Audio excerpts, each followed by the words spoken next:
ഇത്തവണ IPL-ലെ ആദ്യത്തെ 2 മത്സരങ്ങൾ തീപാറും പോരാട്ടമായിരിക്കും. പറഞ്ഞു വരുന്നത് ഈ വർഷത്തെ IPL-ന് 22-നാണ് തുടക്കമാകുന്നത്.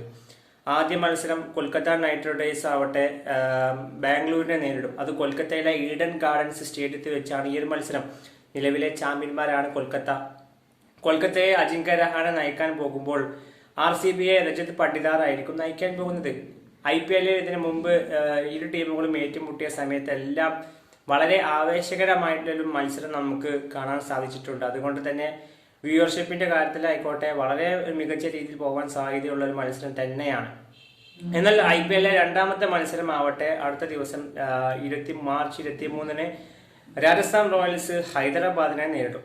ഈ ഒരു മത്സരം വളരെ അടിപൊളി മത്സരമായിരിക്കും. കാരണം IPL ചരിത്രത്തിൽ ഇതിനു മുമ്പ് ഏറ്റുമുട്ടിയ സമയത്തെല്ലാം വളരെ ഹൈ സ്കോറിംഗ് മത്സരമായിരുന്നു ആരാധകർക്ക് കാണാൻ സാധിച്ചിട്ടുള്ളത്. പാറ്റ് കമ്മിൻസ് ആയിരിക്കും ഹൈദരാബാദിനെ നയിക്കാൻ പോകുമ്പോൾ സഞ്ജു സാംസൺ രാജസ്ഥാൻ റോയൽസിനെ ക്യാപ്റ്റൻസി കൈകാര്യം ചെയ്യും.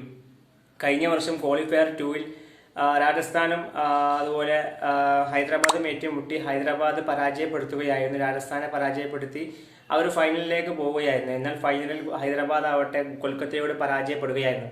അപ്പോൾ അതിനൊക്കെ പകരം വീട്ട നല്ലൊരു അവസരമാണ്. ഏതായാലും IPL-ലെ ആദ്യത്തെ 2 മത്സരങ്ങളും വളരെയധികം വ്യൂവർഷിപ്പ് ഉണ്ടാവാൻ സാധ്യതയുണ്ട്. വളരെ കടുകട്ടി വളരെ ആവേശകരമായിട്ടുള്ള മത്സരമായിരിക്കും ആരാധകർക്ക് കാണാൻ സാധിക്കുക.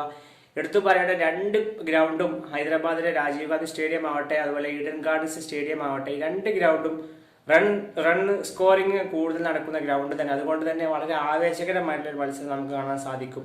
ഏതായാലും ഇതുമായി ബന്ധപ്പെട്ട നിങ്ങളുടെ അഭിപ്രായം എന്തായാലും വീഡിയോക്ക് താഴെ കമന്റായി രേഖപ്പെടുത്തൂ. നിങ്ങൾ ഈ വർഷം സപ്പോർട്ട് ചെയ്യുന്ന ടീം ഏതാണെന്നും അതും കൂടി ഈ വീഡിയോക്ക് താഴെ കമന്റായി രേഖപ്പെടുത്തൂ.